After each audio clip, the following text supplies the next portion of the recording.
Hello hello,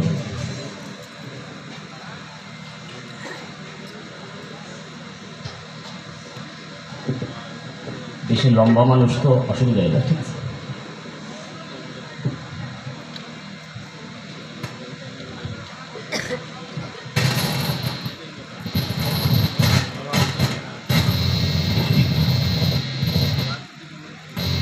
পাঁচ ছয় রকম করে, একরকম করাও তো।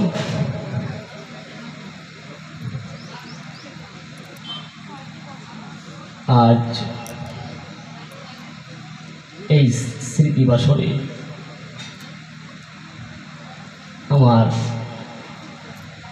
কবিবর শ্রদ্ধেয় হরবিলাস সরকার এবং শ্রদ্ধেয় আমার কবিবর তারকবাবু, তাদের চরণ কমলে আমার কোটি কোটি প্রণাম এবং হরিভক্ত গৌরভক্ত কৃষ্ণ ভক্ত যারা আছেন প্রত্যেকের শ্রীচরণে আমার কোটি কোটি প্রণাম।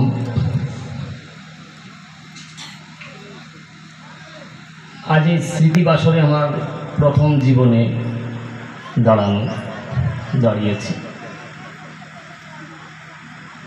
দাদার কথা মনে পড়ে। আমি যখন রায়পুর বসে মনে মনে চিন্তা করেছি দাদার ব্যাধিগ্রস্তের মাধ্যমে আছে, বাড়িতে গিয়ে দাদাকে দেখো, চোখে দেখা। বাড়িতে যখন ফিরি রায়পুর থেকে এসে দেখি দাদা অনেকটাই অসুস্থ। প্রথমে একবার দেখতে এলাম, দ্বিতীয়বার দাদার কাছে আমি আশীর্বাদ নিতে এলাম, আশীর্বাদও দিয়েছি, আমার চ্যানেলও ছিঁড়েছি দাদাকে। শীতল সরকার বলে চ্যানেল সার্চ করলেই পাবে দাদাকে। যা হোক, আশীর্বাদ নেওয়ার পরে যখন চলে যায়, কিছুদিন পরে আমাকে ফোন করে বলে, ভাই আর একবার যদি দেখতে আসতে তোমাদের বাড়ির বোনটাকে একটু নিয়ে এসো। ঠিক আছে দাদা, আমি নিতে। এরপরে যখন আসবো তোমাকে দেখিয়ে নিয়ে যাবো। দাদা বলেছে ঠিক আছে ভাই, অতি শীঘ্র করে আসো। আর আসা হয়নি। শেষের দেখা, চোখের দেখা দেখে গেছি। ওনার কাছে একটা ঋণ থেকে গেছি আমি স্ত্রীকে, উনি দেখতে ছিল দেখাতে পারিনি। মনের আবেগ যখন জেগে উঠল, একদিন সুপ্রভাত কালে ছটা বেজেছে হয়তো, বৌদি আমাকে ফোন করেছে, ভাই দাদা নেই। চোখের জলে ভেসে যায় 6টার সময়। বুঝতে পেরেছি দাদা আমার নেই তখন। তাহলে বলেছি আমার স্ত্রীকে, চলো দাদা তো নেই, আর হয়তো শেষের দেখা ওই চ্যানেল চালালে যখন সার্চ করবো তখনই দেখাবে, তাছাড়া দেখার কোনো কায়দা নেই। পাখানজোড়ে শ্রীজিতাকে আমি ফোন করেছি, দাদা সুভদ্রের এই অবস্থা। বলেছে কি বলো ভাই, তাহলে কিছুদিনের জন্য বসে থাকো, 10-15 দিন পরেই আমি আসি। তাহলে তোমাদের বাড়িতে বৌদি, আমি, তুমি 3 জনে দাদাকে দেখতে যাবো। ঠিক আছে। 15 দিন, এত 2-3 দিন পরে শুনি যে দাদা নেই। মনের আবেগে একটা গান লিখেছি,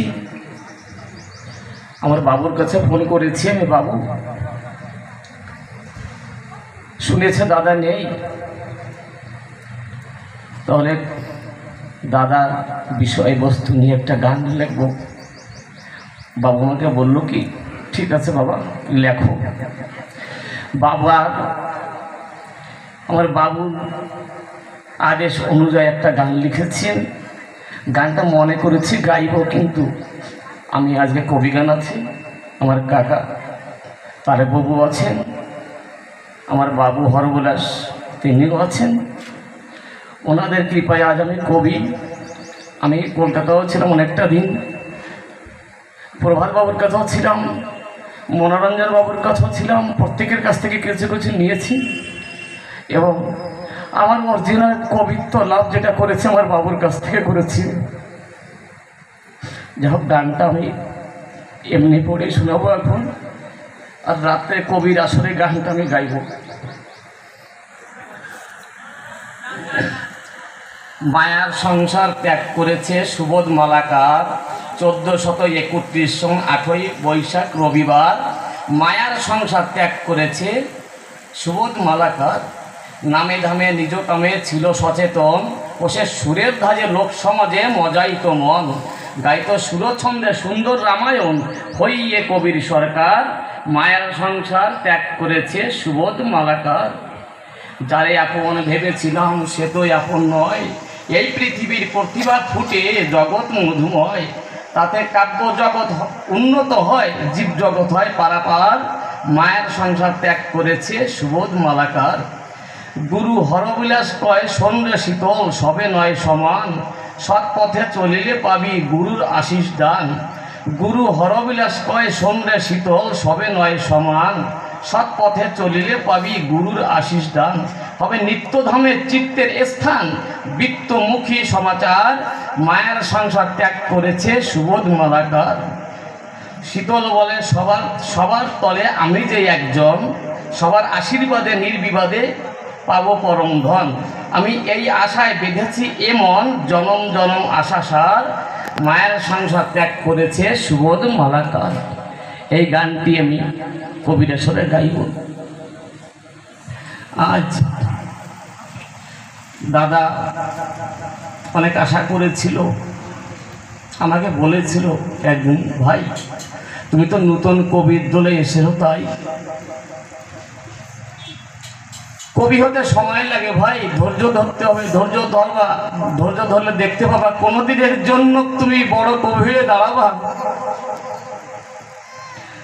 আমার প্রথম কবি জগতে, কবি জীবনে আমি যখন কলকাতা থেকে বাড়িতে পড়ছি পড়ায় ফিরি,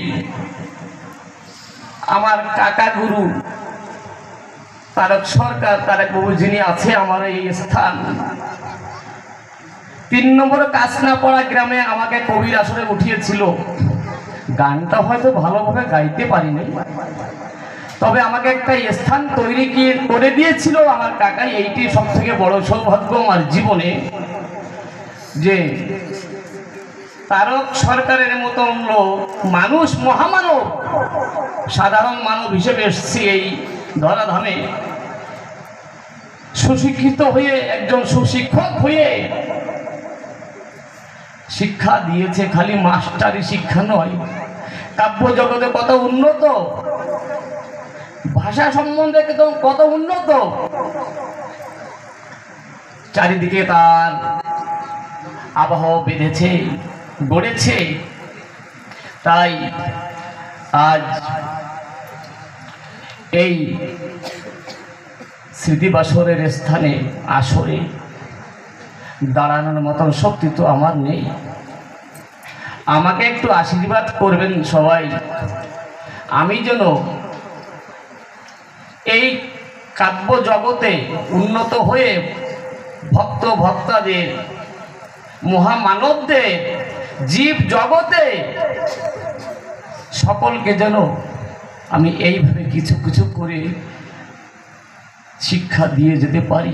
সুশিক্ষা তো আমার মধ্যে নেই, যা আছে হয়তো মানুষের জীবকে কিছু দান করে যেতে পারি, এতটুকু আশীর্বাদ করবেন। একজন কবি হয়ে যেন কিছু দিয়ে যেতে পারি এই জীবকে। আমার অন্য ভিন্ন কোনো কামনা নেই আমার এই দেহের মধ্যে। আমার বাবু আমাকে একদিন বলেছিল এই কাব্য জগৎ নিয়ে, আমার বাবু শুয়ে থাকতো, আমাকে অনেক রাগ করতো, বাবা মিথ্যা কথা কখনো বলবো না, এই কবি শিখতে হলে মিথ্যা কথার বাড়ির ধারে যদি যাও, কবিতে উন্নত হয়ে তুমি থাকতে পারবা না বাবা। তাই 4টের সময় উঠে, আমাকে ভোর 4টায় উঠে আমাকে এই পাঁচালি শিখাতো, পাঁচালি শিক্ষা দিত। আমি এই পাঁচালি প্র্যাকটিস করতাম 4টার সময়। বাবু ঘরে শুয়ে থাকতো, আমি একা একা ওই বারান্দার পাশে চারিপাশে ওই একা একা পাঁচালি বলতাম। পাঁচালির গদ দ্বিপদী ছন্দ আমাকে শিখাতো আমার বাবু। আমার জন্য আমার বাবু বলেছে যে আমার শীতলকে আমি কিছু দিতে পারিনি, কিন্তু আমার বাবু যা পরম ধন দিয়েছে আমি